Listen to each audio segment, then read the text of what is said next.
It started with a knock on my bedroom door. I was lying on my back, sketchbook resting on my chest, pencil still in hand but unmoving. The mountains outside my window were starting to blush under the late afternoon sun, casting long, amber shadows through the curtains. My brother, Tanner, pushed the door open without waiting for an answer, typical of him. "Hey," he said, leaning against the doorframe, arms crossed like always. "You remember Jared, right?" The name hit me like the soft clang of a memory. Jared, tall, tan, and trouble. My brother's best friend since high school. They played football together, partied through their senior year while I hid in my sketchbooks, lingering at the edges of their laughter. I hadn't seen him in 2 years, maybe more. He's staying the weekend. Drove in early, Tanner added, "Figured I'd give you a heads up, so you're not weird." I sat up, flipping the sketchbook shut. "I'm not weird. You're kind of weird." He grinned and disappeared down the hallway. I didn't follow. I needed a moment. Jared's name had always done something to me, something complicated and aching. He was the kind of guy who filled a room just by existing, confident but not cocky, friendly, flirty even, but in that effortless way that made you question if it was real or just his nature. Back in high school, I used to draw him from memory. The angle of his jaw, the way his smile tilted slightly higher on the left. I'd hide those sketches under my mattress like confessions, and now he was here. Downstairs, I could hear the rise and fall of two familiar voices, Tanner's loud and careless, Jared's deeper, smoother. I stayed upstairs a bit longer, hoping the initial reunion would pass without needing me. When I finally went down, Jared was sitting at the kitchen island, sipping something from a cracked mug. He looked older, still tan, still effortless, but with a little more shadow around the eyes. When he saw me, he smiled like nothing had changed. "Colby," he said, sliding off the stool, "you got tall." I forced a laugh. I stopped drinking milk. That helped. He laughed, warm and easy, and pulled me into a one-armed hug. My heart tried to hammer its way out of my ribs. Dinner was casual burgers, corn, and beer that Tanner insisted was not that bad, despite it tasting like carbonated regret. I sat across from Jared, mostly quiet, just watching the way his eyes moved when he talked. He told stories about his job in Denver, mentioned an apartment with creaky floors and a landlord who smoked inside. Tanner teased him, called him soft, and Jared leaned into it like they'd never spent a day apart. It was hard to tell if Jared even noticed I was watching him. But then he looked at me, really looked, and asked, still drawing. I blinked. "Yeah. Anything good?" "Sometimes." He nodded like that answer meant more than it should have, and I couldn't look away. Maybe it was the lighting or the way he tilted his head, but for a moment I thought I saw something in his eyes, curiosity maybe, or something warmer. Later that night, I was drying dishes when Jared walked in alone. Tanner had gone out to pick up ice cream. Jared leaned on the counter, arms folded. "You ever hike Pine Hollow?" he asked suddenly. I shook my head. "I know the trail, but I've never been." "You should," he said. "Views are unreal. Sunrise is the best time." I nodded, unsure what to say. My fingers felt suddenly clumsy, fumbling with a wet plate. "You doing anything tomorrow?" he asked. "No." "Why?" He shrugged like it was no big deal. "Come with me. Sunrise hike. You can sketch the ridge if you want." I stared at him. "Just the two of us? You serious?" "Dead serious," he grinned. "Could use someone quiet for change." He left it at that and wandered back into the living room, leaving me stunned and slightly breathless. I dried the last glass with shaking hands, my thoughts tangled in what-ifs and maybe he meant nothings. In my room that night, I couldn't sleep. The air felt thick, the silence louder than it should have been.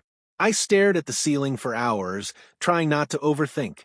But every time I closed my eyes, I imagined what it would be like, alone in the woods with Jared, miles away from Tanner, from expectations, from lines we weren't supposed to cross. I kept telling myself it was just a hike, just a friendly offer, nothing more. But I didn't believe that. Not really. Not when I had spent years sketching the curve of his smile, like a secret. Not when the thought of him beside me on that trail sent waves of heat curling through my chest. Not when the look he gave me at dinner lingered longer than it should have. Tomorrow I'd find out, and I wasn't sure if I wanted to. The morning air was sharp, slicing through my hoodie as I stepped outside, backpack slung over one shoulder, boots laced tight. The sky was still bruised with night, stars fading reluctantly into a horizon painted in slow pinks and indigos. Jared was already waiting at the edge of our gravel driveway, leaning against his truck, sipping from a thermos like he'd done this 100 times before. "You're on time," he said, looking up with a grin. "Kind of a miracle," I replied, rubbing the sleep from my eyes. He tossed me a protein bar. "You'll need it.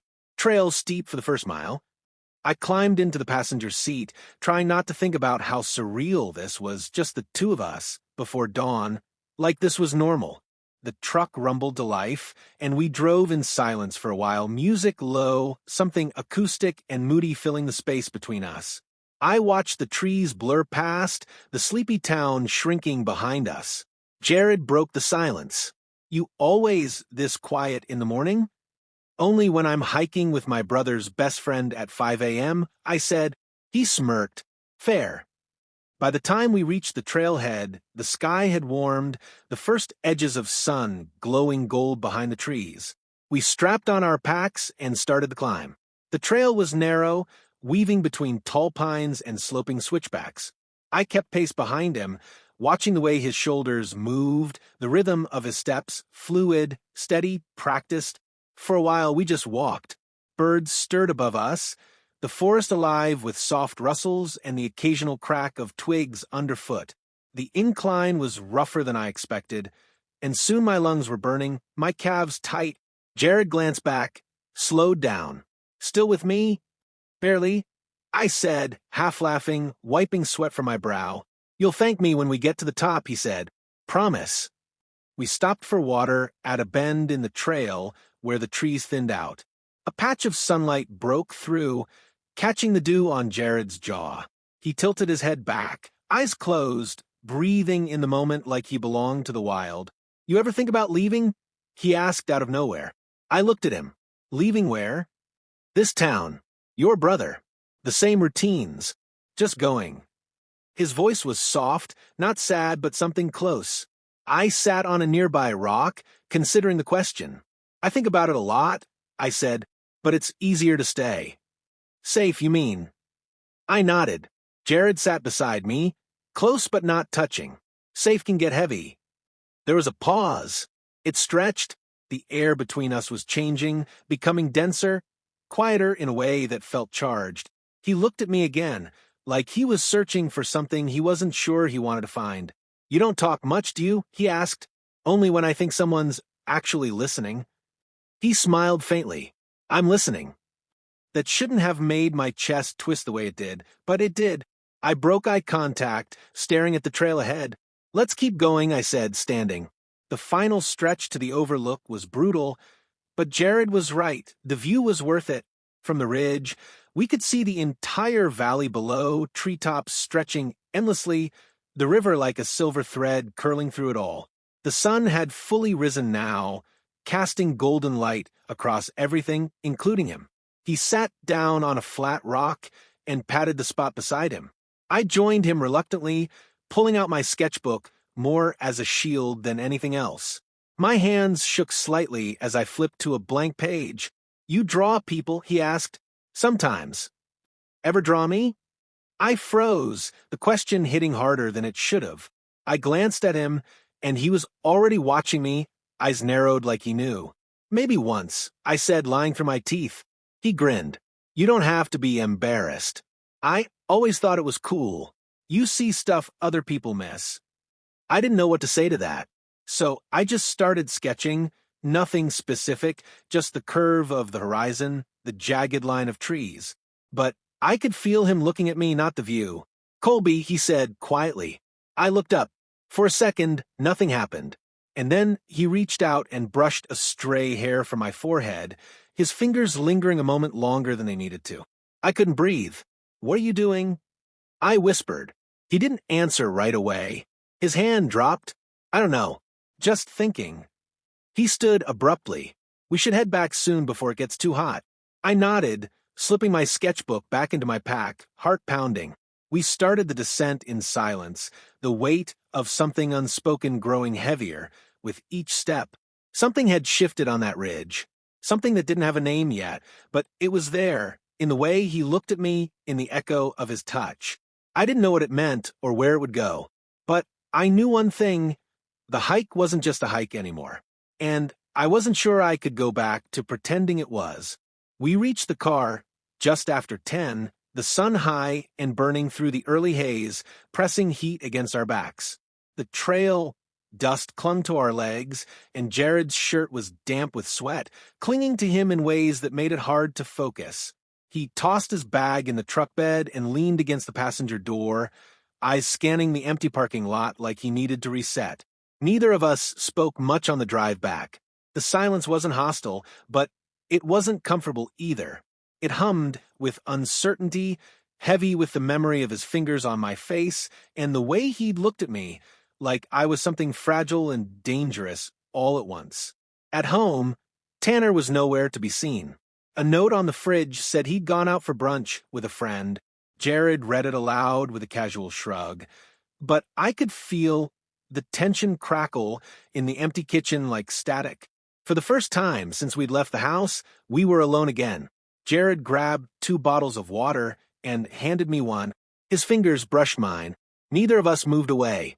"You want to sit out back?" he asked. I nodded, unable to form real words. The backyard was quiet, framed by trees and buzzing insects, our old patio chairs warped by sun and weather. Jared flopped into one, kicked his boots off, and let out a long sigh, like he'd been holding it in all morning. "That view really got to you, huh?" I asked, trying to sound casual. He smirked, but it didn't reach his eyes. "It's not just the view." I looked away, heartbeat roaring in my ears. "I keep thinking about the ridge," he continued, voice softer now, "and how close everything felt up there. Like the world got smaller." I didn't know how to respond, so I just nodded, sipping water I didn't need. Then Jared stood and moved toward me, slowly, deliberately, and knelt in front of my chair. His eyes found mine, steady and unreadable. "I didn't mean to make you uncomfortable earlier," he said. "I shouldn't have touched you like that." I opened my mouth, but the words tangled behind my tongue. He looked down, then back up. "You felt different out there. Real. Like I could finally breathe." My chest tightened. I wanted to ask what he meant. I wanted to ask what that made me, a breath of air or just a passing moment in someone else's suffocation. Instead, I whispered, "It wasn't uncomfortable." He blinked, surprised. "It scared me." I added, quieter, "but it didn't feel wrong." He stood slowly, his shadow falling across me. The space between us shrank. "Colby," he said, "that's all it took." His hand lifted again, gentler this time, almost hesitant, as if asking permission. I didn't move. I didn't flinch. And when his palm cupped the side of my face, everything inside me stilled. Then he kissed me. It wasn't rushed. It wasn't forceful. It was tentative, testing, as if neither of us believed it could really be happening. His lips tasted faintly of sweat and mint, the contact sending a pulse of something electric straight through me. My hands gripped the sides of the chair, like I might float away otherwise. But just as quickly as it began, it ended. Jared pulled back. Not far, just enough to search my face. Then he stepped away, completely running both hands through his hair like he was trying to erase the moment. He started, then stopped. "I'm sorry." "For what?" I asked, breath catching.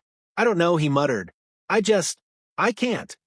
"You kissed me," I said, more confused than angry. "I shouldn't have. It was a mistake." My stomach dropped. He looked at me again, and the warmth from earlier was gone, replaced by something colder, regret or fear or guilt. I couldn't tell. Maybe all of them. "I don't want to hurt you," he added, "and I think I already have." Before I could ask what that meant, he turned and walked inside, the screen door slamming behind him. I sat there for a long time, staring at the spot where he'd stood. The sunlight no longer felt warm. My skin tingled, my chest hollowed. I pressed my fingers to my lips, unsure whether I was trying to remember the kiss or erase it. When I finally went inside, Jared was gone. His shoes were missing from the doorway. His keys were no longer on the counter. Upstairs, my bedroom felt smaller than it had before, like it was closing in, trapping me in a memory that didn't know whether it wanted to be a beginning or an ending. I lay back on my bed, not tired, not fully awake either. My sketchbook sat on the desk, untouched. I didn't want to draw. I didn't want to make sense of anything. All I wanted was to understand why he had kissed me like it meant something, and then walked away like it didn't. But the thing about silence is that it doesn't give you answers. It only makes the questions louder. And the loudest one of all was this. Did it matter to him, or was I just a moment he'd rather forget? Jared didn't come back that night. I waited, pretending not to wait, pacing between windows, checking my phone though I had no reason to expect a message. The air in the house felt heavier, like it had soaked in the confusion he'd left behind. I kept hearing the echo of his voice, the tension in it when he said, "I can't." I replayed every detail of that moment on the patio. The way his hand trembled just slightly as he touched my face, the softness in his kiss, and then the sharp retreat, like he'd touched fire. Tanner came home around midnight, loud and laughing, tossing his keys on the counter. "Jared crash at Blake's," he said, not looking up. "Guess they had some party after brunch. You missed out." I nodded, feigning indifference, but I knew it wasn't true. Jared hadn't gone to a party. He'd run. The next morning was quiet. I avoided the kitchen, the living room, the spaces where his absence might feel more real. I sat on the back steps with my sketchbook open on my lap, staring at a blank page. My pencil didn't move. When Jared finally returned later that afternoon, he acted like nothing had happened. "Hey," he said, casually walking in with sunglasses still on, duffel bag slung over one shoulder. "Tanner around?" I didn't answer right away. My voice felt buried beneath too many questions. Jared looked at me then, really looked, and something flickered in his eyes, a hesitation, maybe even guilt. But he masked it quickly with a tight smile. "He's out," I said finally. "Cool." He dropped his bag by the door, then poured himself a glass of water, like this was just any other Sunday. I watched him from across the room, stunned by how easily he moved through the space, like the last 24 hours hadn't happened. "You're not going to say anything?" I asked. He froze, glass halfway to his mouth. I continued, my voice sharper than I intended. "We kissed. You left. And now you're just here." Jared set the glass down slowly. "I didn't mean to screw with your head, Colby." "Then what did you mean to do?" He ran a hand through his hair, pacing a little. It was a moment, a stupid one, and I should have known better. I stared at him, the words sinking like stones. "A moment," I repeated. "So that's all it was?" He didn't answer. There was a knock at the door. Jared stepped away from me, like I was something dangerous. Tanner walked in, breaking the tension with his usual carefree smile. "Anyone up for a movie night?" he asked. "Jared, you staying in town one more day?" "Yeah," Jared said quickly, avoiding my gaze. "Might leave tomorrow evening." I went upstairs without saying a word. That night, I scrolled through Jared's social media, heart in my throat. I hadn't done it before, had tried not to be that person, but now I needed something concrete, anything that might explain what was happening. I found it in seconds. A photo posted 2 days ago. Jared and another guy, arms around each other, smiling in the back seat of a car. The caption, "Glad to be back. Missed this one." The comments were filled with heart emojis and inside jokes. The account tagged was private, but the implications weren't. I stared at the screen until the image blurred. Later, when I confronted him outside, under the same porch light where we'd kissed, he didn't deny it. "I'm seeing someone," he admitted finally. "It's complicated." Complicated how? He didn't answer right away. We've been on and off. I didn't expect to feel anything here. I laughed, sharp, bitter. "So I'm what? A fluke?" He looked pained. "No, I just didn't think it would matter. You kissed me." "I know. And it mattered to me." He stepped back like the words physically hit him. "I never meant to hurt you." "But you did," I said quietly. We stood there in silence, the cool night wrapping around us like a warning. I could smell the pine in the air, hear the distant hum of Tanner's video game inside. This was the part where I should have walked away. But instead, I asked the one thing I knew I shouldn't. Was any of it real? Jared hesitated. I don't know. That was the worst answer he could have given. I didn't cry, not then. I just nodded, turned, and went inside. The next morning, his bag was gone. Tanner mentioned he'd left early, some excuse about traffic or work. I didn't ask. I didn't care. But all day, the house felt quieter. Not just empty, hollow, like something had been carved out of me and taken with him. Time moved differently after he left. Not slower, not faster, just quieter. The kind of quiet that settles into the floorboards, into the space between breaths, into the way I stopped reaching for my sketchbook every morning. Jared was gone. And yet everything he touched still hummed with the shape of him. His laugh echoing faintly in the kitchen, the chair on the patio pulled slightly off-center, the faint scent of his cologne clinging to the hallway. I never told Tanner. It wasn't just about protecting Jared. It was about preserving something fragile inside me, something that, for all its confusion and pain, still felt mine. If I spoke it aloud, it would become someone else's version. And I wasn't ready for that. Instead, I learned to live with the silence. Days passed, then weeks.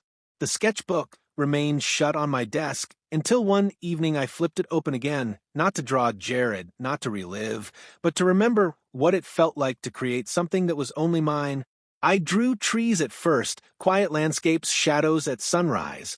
Then I drew the ridge, the one we stood on, where the air felt too thin and the space between us too charged. But this time I drew it empty. Tanner mentioned Jared a few times, casually, said he was back in Denver, things were normal again. I only nodded. The part of me that used to ache at his name had dulled into something quieter. Not numbness, just understanding. What hurt wasn't just the kiss or the betrayal. It was realizing I was a detour on someone else's road. Jared didn't mean to crash into me. He didn't mean to leave something broken. But he did. And healing meant accepting that no apology was ever going to put things back the way they were. It wasn't bitterness. It wasn't even heartbreak. Not fully.